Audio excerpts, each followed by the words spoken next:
Okay, great. Good evening and welcome on behalf of the Blavatnik School, and a very special welcome to our guest, Jieun Baek, who's our very own doctoral student here. And we're here, as you know, to talk about Jieun's fantastic new book, North Korea's Hidden Revolution: How the Information Underground is Transforming a Closed Society.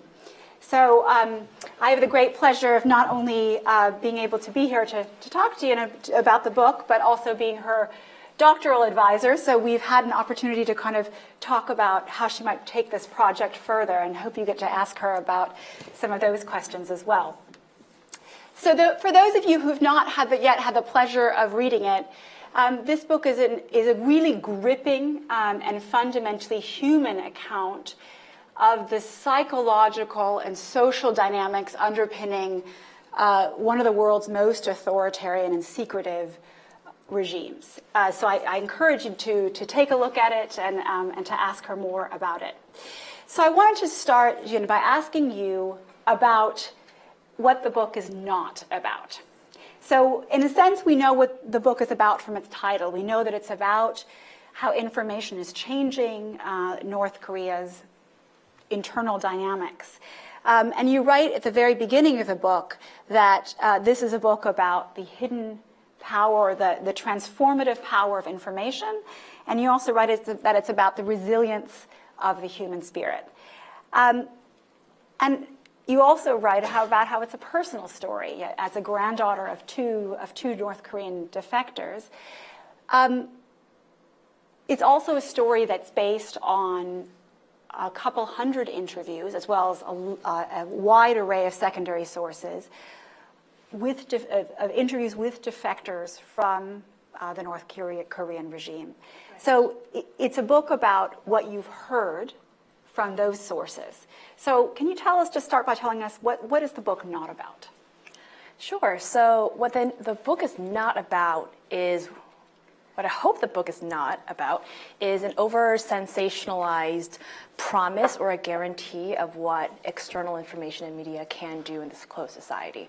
What I try to do is to describe what is happening, and we can talk more about this, what is happening, who's involved, internal and external actors, what are the extremely gruesome deterrents and punishments involved when people do consume information, and what are some of the changes that are associated with this information consumption. But what it isn't, what the book isn't, is a sensationalized an account of what some media stories promise information can do. North Koreans are going to watch Friends, or they watch Titanic, and they all of a sudden are triggered to pursue this romanticized search for freedom. That's not what the book does, but tries to add much more subtlety and much more nuance into the effect that information can have. Right. So a more pointed way of asking that question might be that North Korea is a country of 25 million people. 30,000 of those about have defected, and of those, sure. You've spoken to a few hundred. So are you concerned that the story you tell about the transformative potential of information is based on very biased a biased set of sources? Yes and no. So yes, there's 30,000 North Korean defectors who are in South Korea, and that's by far the highest concentration of defectors in any country in the world. There's about upwards of 1,000 who have settled in this country, in the United Kingdom, and about, I think, 199, so about 200 in the US, and some others, very few in other countries. And so with that said, the defectors obviously comprise a very select group of this population, about 22 to 24 million people. So many of the interviews are, yes, about people's individual accounts. So if you were an interviewee, what was your experience? What was your family's experience in information consumption? Perhaps some of the punishments that you have experienced. But broadly speaking, what could you, as the interviewee, hypothetical interviewee, tell me about this phenomenon as it affected your friends, your colleagues, your classmates, your students, if you're a professor, perhaps colleagues in a government bureau that someone worked at formerly. And so there were a lot of secondary accounts that I tried to glean from very personalized interviews that made it kind of comprise a backdrop of the book. But more broadly, and I think much more comprehensively, are the reports that I read, written by the South Korean government. I'm from the US, but a lot of sources come from the South Korean government. That's very helpful. Publicly available information that were summaries, annual summaries of interviews that the South Korean government conducts for every single defector that comes into South Korea. And the past 10 years, a lot of the questions do have to do with people's exposure to foreign information and media before coming into South Korea. And so based on those much more comprehensive surveys and interviews, it's clear that growing percentage of the population is having exposure to foreign content. Great. At the high risk of consuming it. Now, Jieun, the germ of this idea for the book began when you were a Harvard undergraduate and you organized a trip for some of your classmates to North Korea, although I know you said you hadn't yet had the actual idea to write the book, but many of the experiences that you talk about in the book, you had during that very first trip. Sure. And you also took a couple of more recent trips to the North Korean border from the South Korean side. And you tell this wonderful story. I thought it was just a gripping story. And I was speaking with another professor who read the book, and we were both quipping that was sort of quite a gripping story of you with the soldier interacting with a soldier, a North Korean soldier at the border. And I was wondering just if you would start by telling the rest of the audience here about that experience, the interaction you had with that North Korean soldier. Sure. So to clarify, I went when I was a graduate student at the Kennedy School. Oh, you went with, okay. So not as an undergrad. I think as an undergrad probably was way too, I don't know, maybe smarter when I was an undergrad not to go, or wiser, I'm not sure. But it was a more recent trip. And so I was in North Korea clearly before this book was even conceived of, before I published anything really obviously critical of the country. And it was one of those traditional tours packages that the North Korean government allows foreigners to take, and I was part of this. And so we went to the DMZ. So my parents are from South Korea, and I have a lot of relatives in South Korea. So I've been to the DMZ from the southern part multiple times, but only for the first time did I go from the northern part of this demilitarized zone. And it was summertime, there was lots of tourists, a very packed area, really, really hot. And kind of in this kind of bustle of tourists and armed guards who really were not pleased that there were tourists in the first place, I somehow kind of edged my way towards this older soldier, maybe, I can't really tell, maybe 40 or 50 years old, and kind of barking orders at people to don't go there, don't walk there, stop talking, don't laugh, just constantly just telling the tourists what to do. And then I just said, 안녕하세요 in Korean, and he was like, oh, and he was surprised but annoyed that there was a tourist who was ethnically Korean, myself, who can speak Korean, which means I can understand Korean, and it just wasn't, he didn't love that fact. So we're having this kind of very basic exchange, and he's like, but I thought all Americans were blonde and blue-eyed. And I said, well, yeah, many are, but Americans are not defined by ethnicity, we're defined by where we're born, and we're trying to get through this concept of citizenship and nationality, and he's like, that doesn't make sense because you're Korean. I'm like, okay, fine, I'm Korean. But then I think he was just kind of hooked, and so he turned away. If I was standing here, he turned away, facing where maybe Tabella was sitting. He was facing that way, but he covered his mouth with some folder he had. And I could tell, he was talking to me, but he was facing that way and covering his mouth. And he was asking me questions, very simple questions about my life as a Korean person in America, and asked me what my parents did and where did I go to school. So he said, how old are you?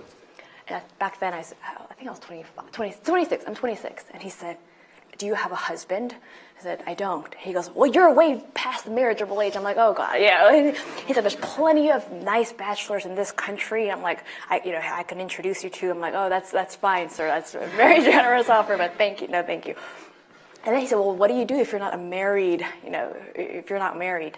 I go to school. Where do you go to school? Oh, I go to school in the U.S. Where? I go to Harvard. And he goes, that's the world's second best university. And I said, oh, and I thought he was thinking, Yale or Oxford. And I said, oh, what's the first best university? And he said, oh, Kim Il-sung University. And I was like, oh, yeah, rankings are all very relative. And he's like, no, Kim Il-sung's the number one best university. And then this kind of went on, and he's facing that way and trying to, as if I got a little bit too close, he kept sort of gesturing to stay away from him. So we're having this conversation facing different ways. And then this leads, so he asks eventually, do I look like your father? And this is the point where I just felt like my heart, he was just holding onto my heart. He asks, do I look like your father? And I was like, maybe, I don't know if this is a racialized question, or, what's he trying to get at? And I said, I don't know, maybe. And he said, well, I'm just curious. We're all Chosun, Chosun, that's the way North Koreans refer to Korean. We're all like the Chosun people. And, you claim you're American, your father is somewhere probably in America. I'm just curious if I, who is born and raised in Chosun, look similar to a man who lives in a different country. Because we have, we're Hanmin족, we share the same blood, the same history. And I was getting so emotional, and I was like, yeah, no, I think you're much more handsome than my dad has, he just, I tried to kind of joke my way out of that. And then a lot of these soldiers were, they kind of appeared out of nowhere. So he just, all of a sudden turns to me and was like, go away, you're standing way too close to me. And so I sort of trotted off, and then I got on the bus to go away, and he kind of nodded or winked to my direction, didn't wave, and that was just the end of that. So there's so many layers behind. I thought maybe I was way over analyzing this conversation, but something I'll never forget, in that it was such a human connection that transcended political, policy, ethnic, age, gender boundaries that can't be really broken unless two people are really facing, right next to each other and sharing this, very, what I think was a memorable moment. So that's something that really humanizes a lot of my research. And I kind of always want to anchor whatever I do back to what the research is about. Yeah, so that was. Yeah, and the reason I felt that story was so fascinating because it was a microcosm of the larger story that the book tells about the desire for information, but the covert nature of the way in which individuals reach out for that information while having a public face that looks quite different from a private face, and that is in many ways, I thought, something that the book talks about through hundreds of interviews. So the first chapter of the book is called "Immortal Gods: Why North Korea is Such a Durable Regime," and in that chapter you point to a number of factors that you say undergird the durability of Kim Il-sung and then Kim Jong-il and now Kim Jong-un's regime. And you talk about the defections, the access to information, those themselves being treasonous, punishable by torture, prison camps and execution, the inability to associate in groups of 3 or more, a cult of personality and the ideology of Juche, is that how you say it? Self-criticism and peer surveillance groups, and even, and this was my personal favorite, children who learn maths by counting dead American soldiers. So this was, sort of a shocking and horrifying range of stories that you tell. But then the second chapter moves on to talk about the information revolution, which is emerging. And that's really what the core of the book is about. And you say that it emerges in the 1990s in North Korea alongside, or perhaps as a result of, the Great Famine that happens between 1994 and 1998, in which an estimates range between 800,000 and 2.5 million people die. Right. So they're just extraordinary numbers. If you take the higher end, that's a tenth of the population that dies in those 4 years. And I was struck that in the book you write that this famine might be the best and the worst thing that happens to North Korea. And I was wondering if you could explain a little bit more what you mean by that sentence. Sure. So probably not the most politically correct phrase. This devastating famine was the best thing that happened to North Korea. But what I mean by that is, yes, it was the worst thing in that so many people died, such slow death. People don't starve to death instantly. It's these effects of starvation. And there's a book out there called Marching Through Suffering by Dr. Sandra Fahey, came out a couple of years ago by Columbia Press. And she's an anthropologist, and she does these incredible interviews of people who describe what it was to witness neighbors and family members who died through the effects of starvation. So check that out. So obviously horrific. However, what I mean by best thing is that because it was so awful and it was it touched almost every corner of this tiny country, which is a whole universe for this population. It forced people to turn away from the only thing they knew, which was their government, and turned away from the public distribution system, which broke down before, but especially during this period. The ration cards were useless. North Korean money really didn't mean anything. It doesn't really mean much now, but especially didn't mean much during that period. And people started thinking, okay, I can't stand in line to get food and clothing and fuel for my family, so I need to figure out something. And so they started to, through a series of small acts, basically create tiny businesses. This is capitalism some people call them native capitalists. They didn't really learn how to run businesses. They didn't learn how to do wholesale trade with China, which is all very illegal back then and now. But people, out of sheer desire to survive and support their families, started to create these small businesses. And normally I'd have slides and I can show some images. But what started to be these tiny mom and pop shops have now evolved into street markets that comprise anywhere from a couple hundred to over 1,000 stalls per market across the country. And Dr. Stephen Haggard and Marcus Noland coined the term grassroots marketization of North Korea, where just out of thin air, really, out of sheer desire and necessity to survive, people kind of turn to markets. And through marketization, through depending on each other for survival, I got your back if you get mine, because that's the way to survive and support each other through business.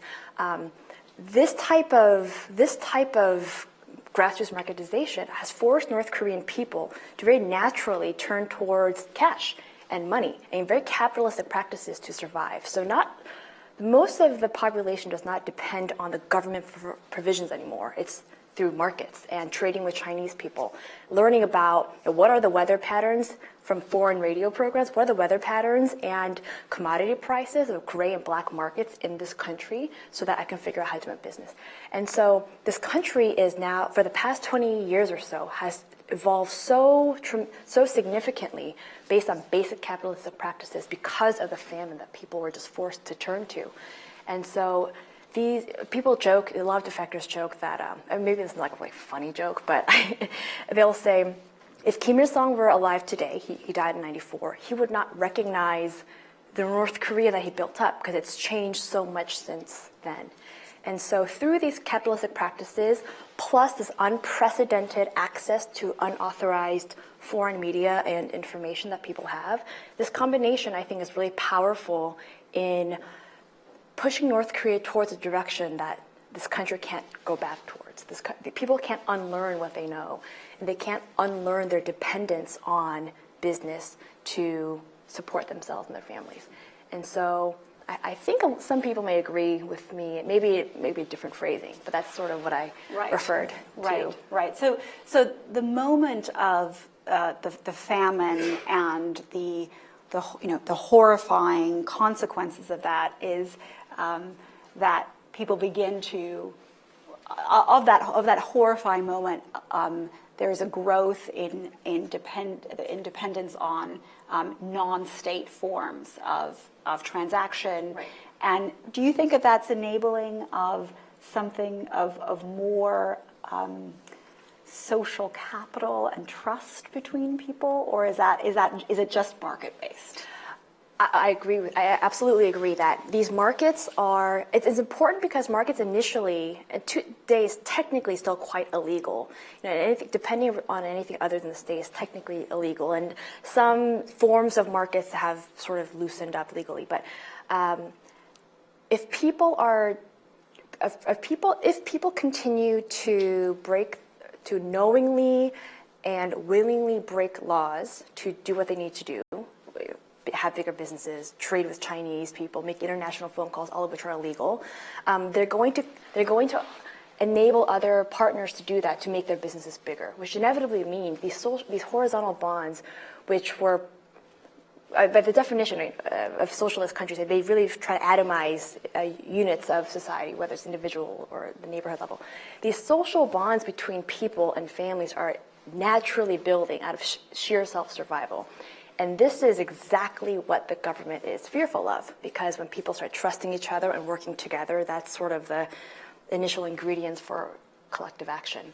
But so we're seeing people trusting more just out of, again, survival needs. But these are, I think, just very natural evolutions that sparked from small businesses. So I want to ask you a little more about the subtitle of the book, how information is transforming a closed society.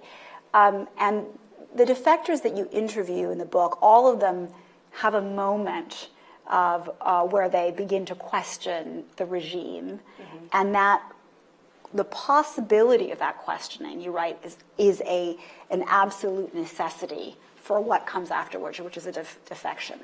But I think if you turn that around and ask, okay, well, if we now know that, I think you said it's 70 to 80% of North Koreans are consuming foreign media. Estimates of 60 to, yeah, 60 and upwards. So let's say, somewhere around 3/4. That's a lot of North Koreans that are exposed to foreign media. And yet many of them are not defecting. Many of them are not collectively acting. Right. And so, you talk about the transformative potential for information, and it is for this group that defects. Right. But I guess why aren't more people defecting, and or how can you walk us through a little bit more of the process that you think needs to happen from just exposure to foreign information to action in some form? I'm glad that you asked this question, because this was something I was most perplexed by when I actually did the interviews and kind of got into the messy research for this book. I thought defection is the obvious answer to someone wanting to make a big change for their lives. And just as a kind of just FYI, defection is punishable by death. People are not allowed to escape this country without permission from the state. If you're caught, our soldiers around the border are ordered to, they are given shoot to kill orders. If you're caught, not only are you punished, but your family is punished because they continue this guilt by association policy, which probably is one of the only country in the world today that continues this guilt by association policy. So with that said, defection is therefore very, very risky. The barrier to exit, literally and metaphorically speaking, is very high. So I thought, okay, if people are really learning that the world they live in is not the great paradise that they thought it was, of course they will defect. And that was kind of this assumption that I had coming into this research, and obviously a very naive one. That I would ask, that was part of my interviews, like, why did it, so the two questions, did information trigger your defection? Almost always the answer was no. Number two, if so many people are having repeat exposure to unauthorized information, why isn't everyone defecting? These were part of my interview questions. And the crux of these collective answers were, North Korea is my home. That's where I was born and raised. Just like Syria is home for a lot of people, and just like a lot of places that very difficult, run by very just awful forms of governments. These are people's homes. That's where they were born, their families are, and their networks are. And so if they could help it, they really want to stay and just make their lives in their hometown as as best as it can get.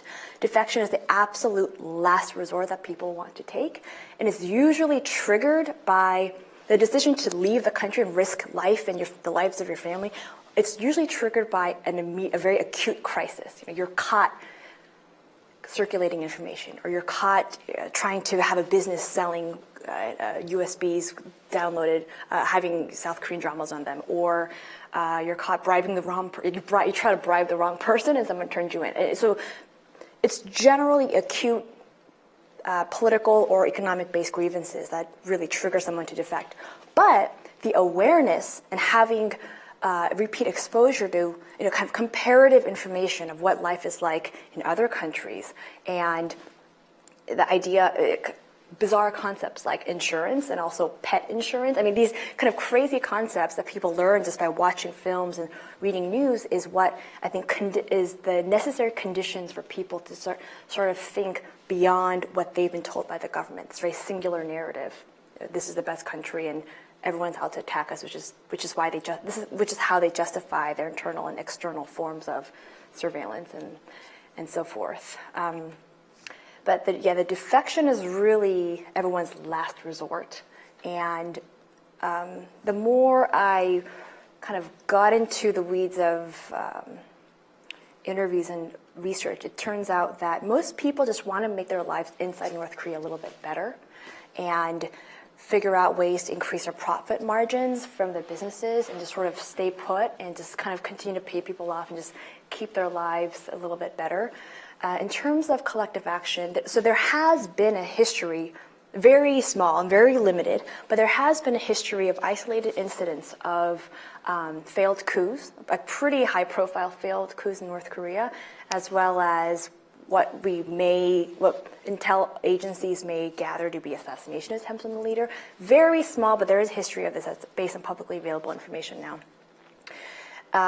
So the idea of having disgruntled people at every layer, high, medium, and low level of political classes is, like, people exist. People who have grievances exist, especially at the high level. But we're not going to see a Pyongyang Square anytime soon, because we were talking about before, what does it take for that first person to get out to Pyongyang Square or Kim Il-sung Square or whatever? It's the punishments currently for anyone in North Korea is really high. So we're not going to. I don't think we're going to see civic collective action due to foreign information consumption anytime soon. However, what we do see are what I like to think of as small acts of disobedience and very willful acts of disobedience, which is people willfully and knowingly breaking laws to serve their interests at an individual and a family level, and perhaps neighborhood level.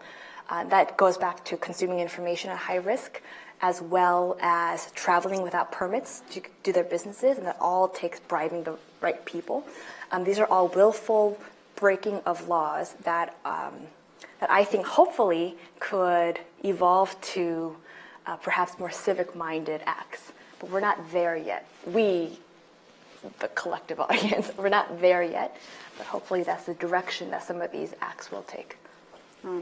So it's sort of it's creating fertile ground for when the conditions might arise, which it sounds like you've said are potentially more likely to come from military coups, and that collective action could follow in that kind of a scenario, but that collective action is unlikely to be at the forefront of the fall of this regime in the way that Tahrir Square was at the forefront of bringing down the Mubarak regime. Yes. Yeah.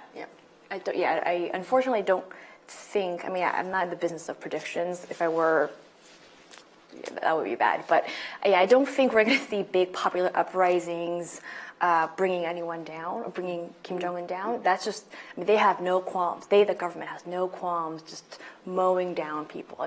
We've seen this before. We know this is the case, and it will probably continue to be the case. And so I think conditioning the majority of the population with outside information, perhaps coupled with other conditions, whether that may be military coup or something really kind of external shock or an endogenous shock, may be the recipe for some positive change, but I don't think that information nor popular uprisings alone is going to necessarily bring about dramatic and sustainable change in this country.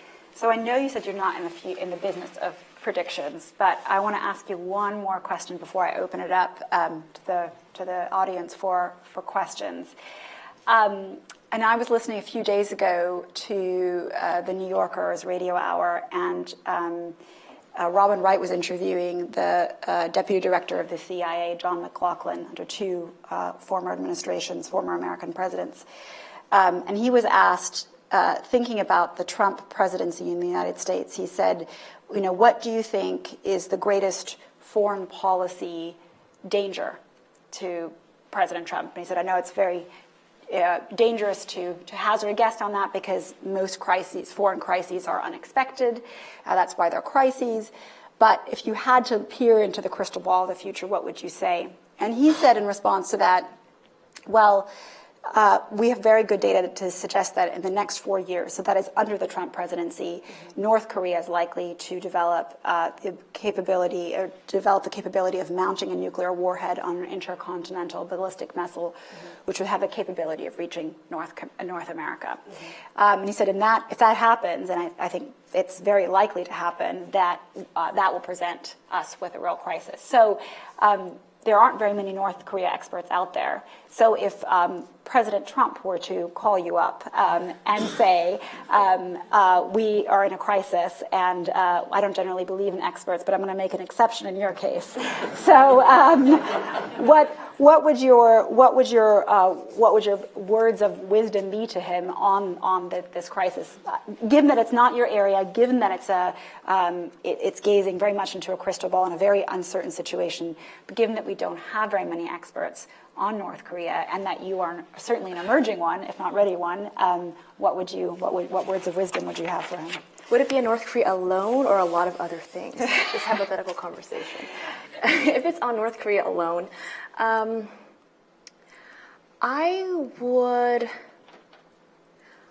would tell President Trump, don't be disillusioned by any kind of ideas or dreams of North Korea denuclearizing. I mean, the reason why we're talking about North Korea, the reason why everyone talks about North Korea and they're always in the news is that they are a small country with poor economy, poor population, but they have nuclear weapons. And that is the one and only leverage they have. If I were Kim Jong-un, I hope this is not quoted out of context, but if I were Kim Jong-un, I would never give up on nuclear weapons. And so I think they're going to give up nuclear weapons the day after Israel gives up nuclear weapons. I mean, they're just never going to give up nuclear weapons, I think. So I think trying to get to zero weapons is probably going to be a waste of his and his administration's time. So I think accepting a very practical, a reasonable assumption as the beginning of negotiation grounds is what I would advise him to think about. They probably will never ever give up their weapons, and so given that, what I would advise him, our expert in negotiations, Trump, to then figure out his negotiation strategy then on the nuclear weapons front. But I think because that really is the number one security threat to East Asia and our allies there, our American allies there, but also to potentially to the U.S. If they do develop a miniaturized, deliverable ICBM, that is going to be a nightmare. And some intel officers they think they have that capability already in North Korea. But I think at the same time, I think that hard security policies based on trying to either stop or kind of wind back the nuclear weapons program could be pursued in concert to more soft policies with North Korea, like information. I think that, yes, it's really important that 24 million people have access to information because this is the age of information freedom, and et cetera, et cetera. I also think it fits within this framework of U.S. interests. I think that it's a cost-effective, no boots on the ground required policy, low-hanging fruit. If you inform people of this country, not another alternative propaganda saying America's awesome, your country's bad. Not that type of propaganda, but if the effort to send more information into North Korea is really ramped up by the US government, directly or indirectly, that could only serve our interests, us as America, but also as a Western country. We can continue to share liberal values, small L liberal values of just basic human rights, and people being born in a society, in a world today where everyone's supposed to have basic rights protected by their government, if not other governments.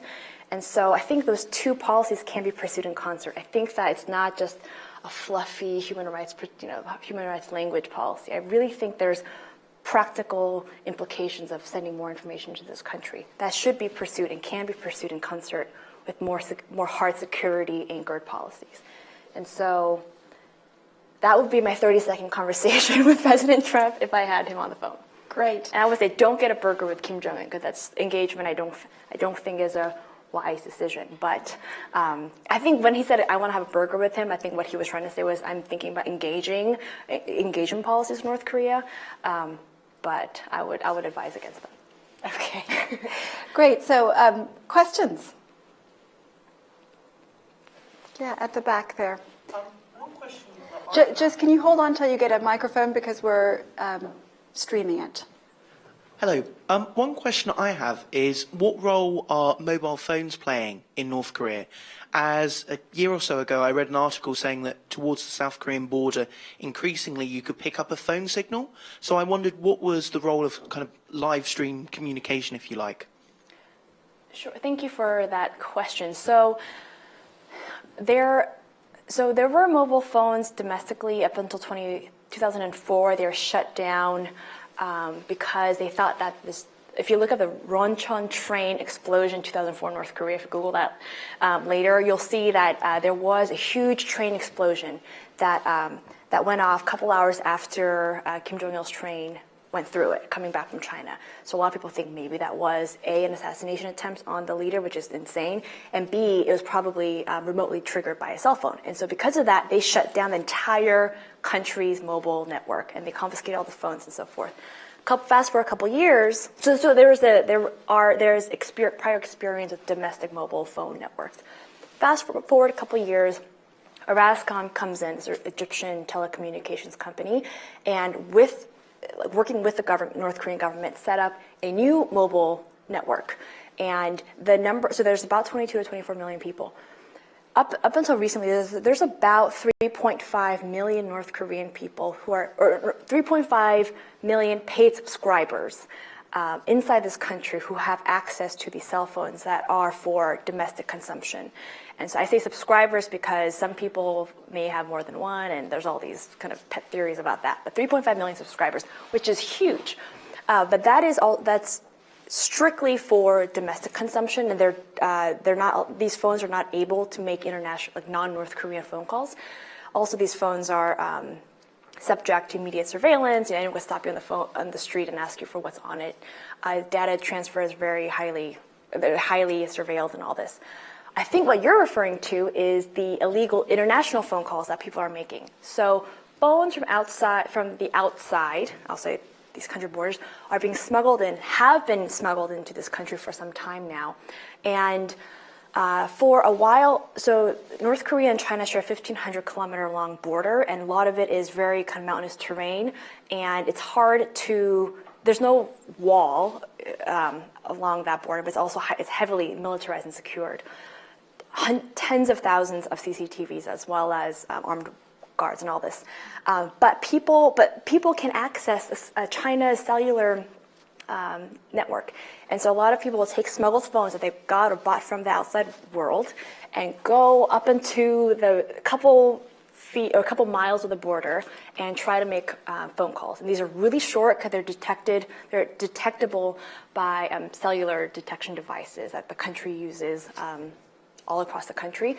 Most of those phone calls are used to either conduct international business for wholesale trade from China, or often quick phone calls with family, with people who defected, usually in China or Korea.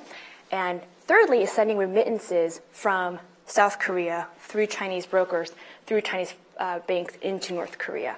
And so a lot of these international phones are enabling roughly 20 million US dollars, equivalent of 20 million US dollars, to be sent from North Korean defectors who live inside South Korea, and through mobile networks can send hard cash into the hands of their family members inside North Korea, all within 20 to 30 minutes.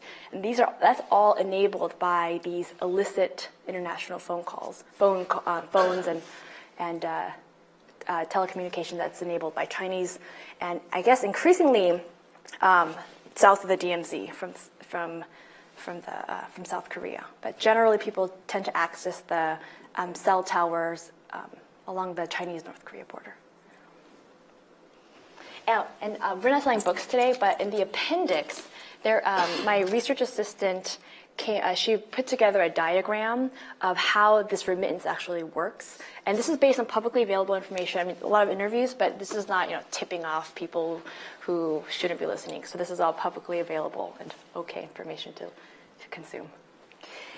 We have a question here, but just while the microphone's getting there, I wanted to ask this question about sources that actually I realized you interviewed a lot of people who could have endangered their own family members by relating that information to you. And did you ever think about kind of whether the ethics of whether you were endangering other people's lives by publicizing? And did you have to think about that, or was there a moment in which you thought, "Gosh, should I be doing this because it's potentially endangering other people"? Sure, I think that is a concern I have probably on a daily basis, especially when I was doing these interviews, running around Korea and various hospitals. I mean, all sorts of places I probably shouldn't have been. I have that concern every day, but I always make sure that there is a lot more content that didn't make it into the book, partly because it's redundant, but also most importantly because it was too unique information that was identifiable to specific high-profile individuals that probably should not be in the book.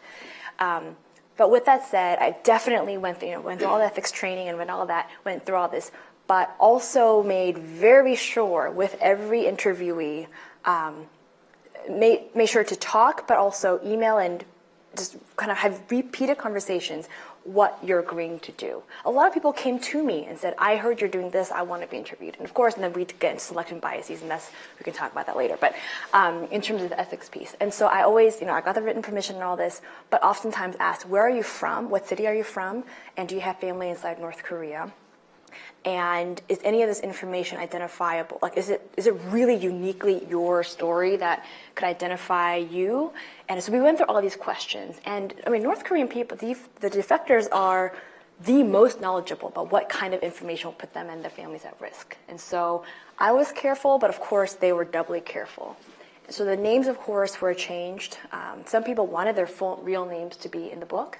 And also, 84% of North Koreans who settle in South Korea are from 2 of the 9 provinces, and of the 2 provinces, they're from a handful of select cities. And so, a lot of these stories are, unique and they're special and they're very interesting. But there are common threads across these interviews that probably help to kind of blunt some of the really unique stuff that could get some people in trouble. Great. Yeah. We had that. Thank you very much for the talk. My question is relating to this idea of North Korean identity that has been very much entrenched within the lives of people in North Korea from birth, and is a sort of a fundamental founding principle of the country when it was set up. To what extent do you view that this information revolution is actually going to change North Korean identity? Because if it's already so entrenched, can a hidden revolution, as you say, can its transformative potential really reach the level of the individual identity? That's a good question. So, yes, the North Korean government really emphasizes, this Hanmin족, we are a Korean, one blood, all this, the best, racial species on this earth and all that stuff. I'll have to think more about this, but my kind of initial thoughts in reaction to your question is, I think that as people are learning more about counter narratives to their government, oh, we're not the best country we're not the best, we don't have the best government in the world. We're not in the wealthiest country. We're not, South Korea is not that poor. America is not, everyone's not evil. If so much of the other stuff that underpins our country's foundational pillars doesn't seem to be true, then what else isn't true? And so I would be fascinated to see how that translates into their individual ethnic identity. That's an implication that I haven't thought of yet. I would love to talk to you more about that. But I could see those having correlative effects. If so many of these other things are not true, who am I? Maybe that could lead to an existential crisis of vis-a-vis their ethnic identity. Something worth thinking about more. I think it can maybe shake up some of their some of their understandings as it underpins racial superiority. I would hope. Marcus, do you want to just put your hand up? Marcus Freitas, I'm a visiting fellow of practice here. I'm from Brazil. My question is the following. When you spoke to the people, what was their perception that they had in the long run regarding the future of North Korea? Was it a unified North Korea with South Korea? Is that what they were planning? And if this was the idea that they had in mind, were they afraid of being treated like second-class citizens as it happened in Germany initially upon the unification? Thank you. Yeah, thank you for your question. So I think your question has to do with North Korean people's views on unification and kind of class-based implications. So when I was in North Korea, the people I spoke with, 99.9% of the time were with people who had explicit permission to interact with foreigners, which means that everything they said were talking points that they were told to say. So everything was, unification will fix everything. I know, Miss Jieun, you wear so much eye makeup. Where can I learn how to have a smoky eye? So I would say, come to the U.S., visit me, visit my friends, obviously knowing that they can't, but just playing dumb. Visit me, and we can go shopping together at Sephora, and we can play with makeup and all this stuff. Oh, but I can't travel. Oh, why can't you travel outside of this great country? And they would say, well, unification has to happen. That was the answer to almost every problem that we talked about in this very kind of carefully curated charades of a tour. And so I would press more, even knowing that these were kind of government talking points. How are we going to get unification? Well, the Americans have to leave the peninsula. We have about 29,000 American troops in South Korea.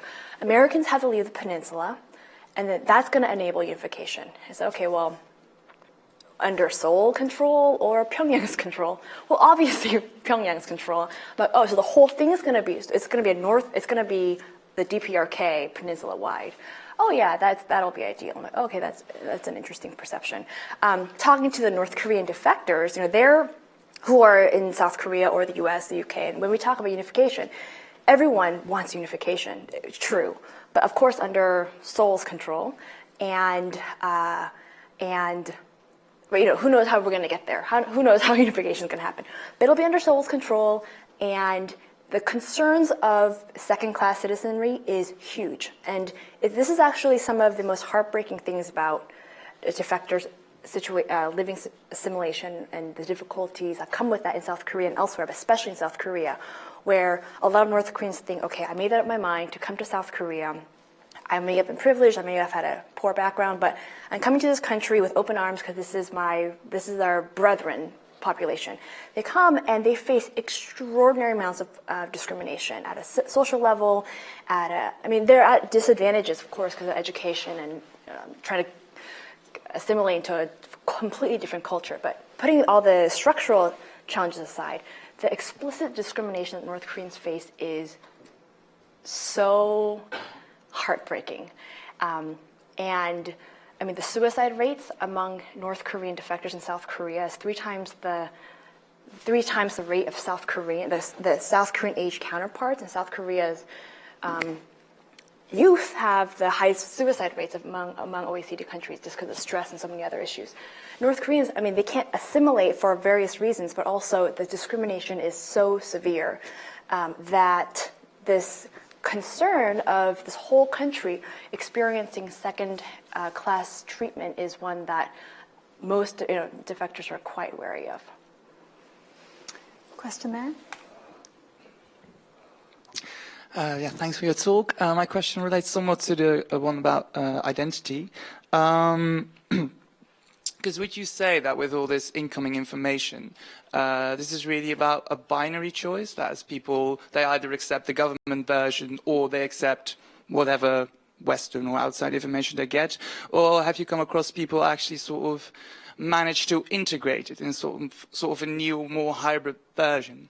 Because, like, thinking back to the story about you talking to the North Korean soldier who actually knows about Harvard, which then to me sort of sounds like, okay, he must have perhaps heard something, but still manages to integrate it in the whole where the #1 university is still the Kim Il-sung one.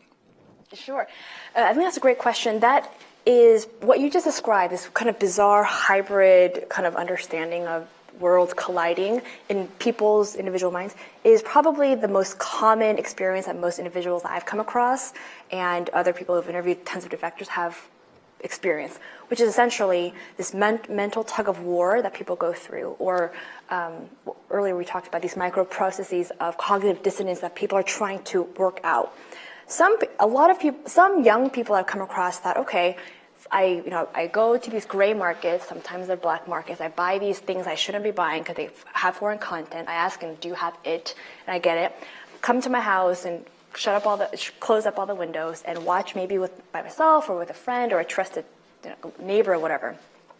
And sometimes people will just, it's taboo entertainment. I think all of us are familiar with some form of taboo entertainment, whether it's watching too many puppy videos or whatever it is. And so people, it's entertainment. I'm going to enjoy myself and then turn it off, and then real life sets in. I have to go to school and help my mom and whatever. Some other people have this experience where they'll watch something or listen to a radio news story and think, oh, that's really interesting. This is maybe America's not that bad as I thought it was. And then the next day, they may listen to something else where it's like really condemning of the North Korean government. And they'll turn it off and be like, well, maybe our government is right. Maybe the outsiders are really out to get us, and that's why they want to topple this regime, and we don't want that.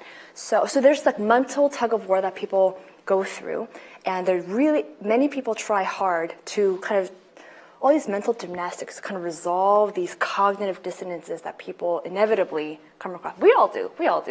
I think, whether it's kind of trying to discard what doesn't fit our narrative of our understanding of the world. North Koreans have confirmation bias as well. They wanted to confirm what they know and what they're comfortable with and try to discard what doesn't really make sense. But the more people have repeat exposure to foreign content, they have to sort of they have to grapple with that on their own. But one thing is for sure, which is that despite how uncomfortable it is in people's minds of these worlds colliding in their minds, how risky it is, public executions are not sufficient deterrents to prevent people from watching foreign content. What is sure is people's curiosity inside this country is just like our curiosity, and no amount of punishment can prevent this population from increasingly consuming foreign content. And so I think this cognitive dissonance will continue to take place, but I think it's a good thing.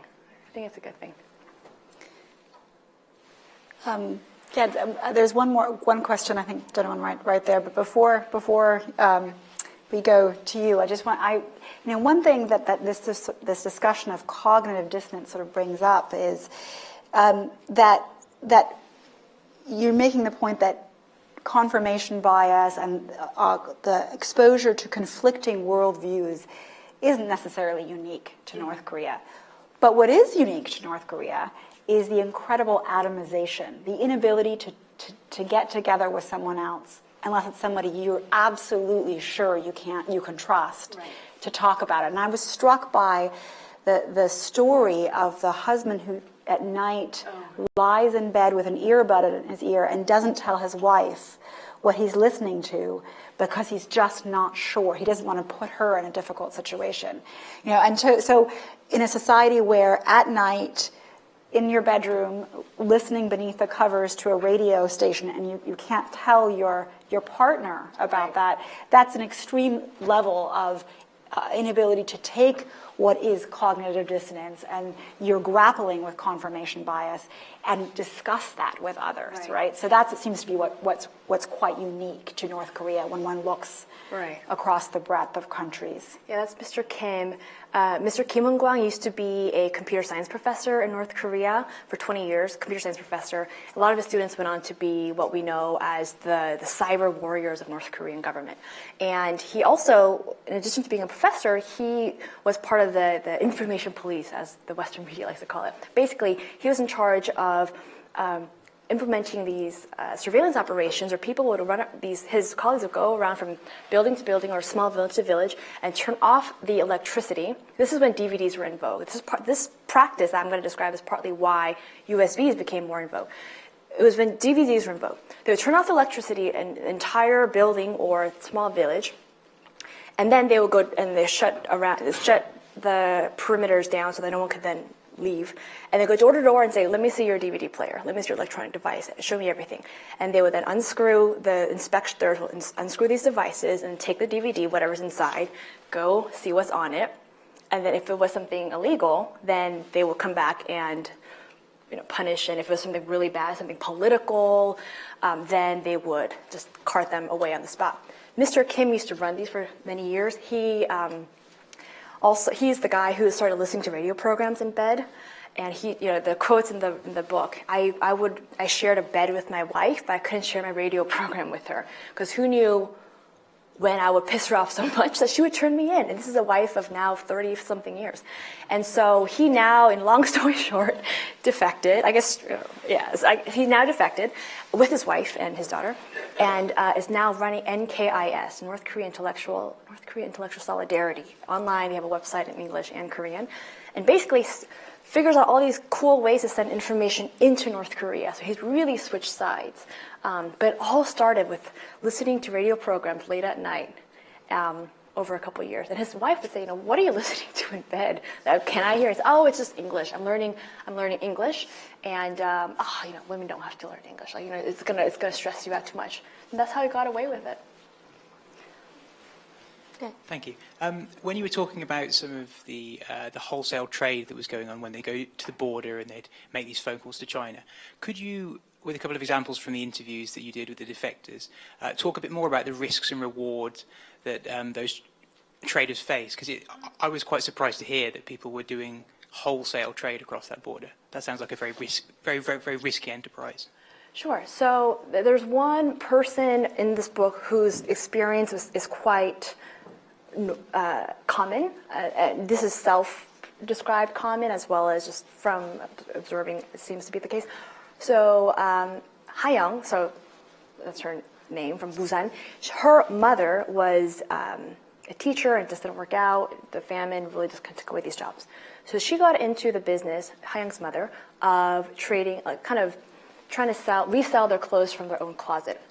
And this built out to a business where now Ha-young's mother, before they defected to South Korea, were transporting 1 to 2 tons of Chinese clothing, like secondhand clothing, 1 to 2 tons for every shipment. It was a couple times a year from China into North Korea. And then she would, her army of employees, and this is all informal, army of female employees would go through every piece of clothing and categorizing. This is the dollar pile because they have too many holes. This is the $5 pile. This is the nice pile. And if they found like a brand name, they'll call women in Pyongyang and say, "We got a Gucci. We don't know if it's real. It's real. Do you want us to hold it for you? Do you want us to ship it for you to Pyongyang?" And this is all informal trade, and that's a scale to which that's just one example of many other kind of large-scale enterprises that North Koreans are informally conducting with Chinese traders, traders, traders. When North Koreans think they're a different type of trader, but The risks involved, so they're able to do this because they have so much cash now, they have so much liquid assets that they can bribe their way out of situations. They know exactly who to bribe along every step of the way. The conductors, to the people who keep the doors shut on the trains, to just every step of the way. The people that they need to pay off so they can get to the next province inside North Korea without having the right permits. So the bribe money is huge.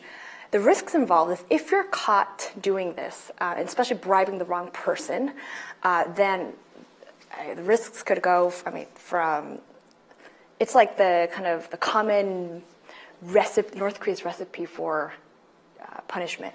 The worst is maybe sentencing various generations of your family to political prison camps for a long time. Some people argue that public execution is not the worst because you just kind of get over it quickly. It's gruesome, but some people think that's not the worst because you're the alleged criminal, that's fine. But sentencing just waves of relatives to camps is probably the worst punishment that people will say. Then execution or sentences to camps. There's 5 different types of political prison camps or detention centers in North Korea. We often hear about political prison camps, but there's 4 other types. So you could be sentenced to any of one of the 5, or high fine, or just a really inordinate high fine. So that's kind of the recipe of punishment that people can choose, the government will choose from. Those are some of the risks involved. The returns is the cash. Some people are able to defect out of North Korea with millions of dollars in cash because they have so much cash and just built over the years, corruption, but also just business. And so it's now turned into a country where money can take care of almost any problem. Money can get you, of course, bribe in and out of different situations, but also, it can murder. You can get away with murder if you have enough cash to bribe your way out of the kind of legal penalties of that. And so the returns are extraordinarily high, and it's all in the form of monetary reward. I think we have one last question here. What are some of the ways that non-technological methods of communication have enabled this hidden revolution?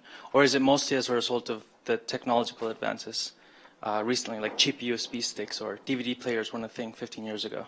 So what non-technological, has led to kind of this phenomenon of people, society changing.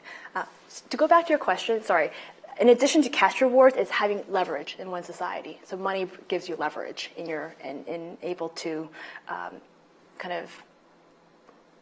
to have, it's leverage, it's social capital that people have in addition, that comes with accrued wealth.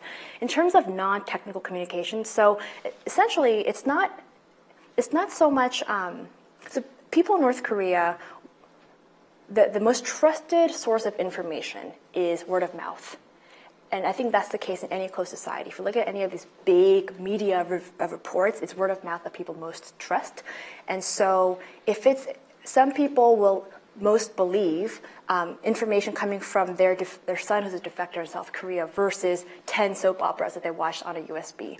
A 30-second conversation is going to confirm something more than 10 hours of video. So I think as illegal international phone calls, that's facilitated by legal phones, that enables more international phone calls. I think that's one way. It is technical, but it's not necessarily a form of explicit information consumption. But also, I think it's by observation. A lot of people are going in and out of China illegally to do trade, and they're seeing so much of these border regions of China. And a lot of, especially very poor defectors who intended to come back to North Korea, get some money from China, come back to North Korea to help their relatives out. So they said everyone in China has access to food, everyone that they were able to observe. Everyone has access to food. Even the poor farmers have access to food. Even the dogs have access to food. What's wrong with our country? And that, I think, seeing so much of just what is different as compared to their country is coupled with just kind of explicit information being poured into this country is what's helping to really transform individual and hopefully at a collective level opinions about the reality in which they live, and hopefully they can create a positive change for the future. I know that we're out of time, but I will make a little plug that the proceeds from book sales will go to organizations that send information into North Korea. And so we don't have copies today. Didn't really work out in logistic fronts, but they're available at Blackwell's, and it's Yale University Press. You should go online and buy it at Yale, but also Amazon has it, and so that's also an easy way to get a copy if you would like. Great. So there's a reception, as I mentioned, just outside now, and you're welcome to join. And please join me in thanking Jieun for this just wonderful conversation. Thank you.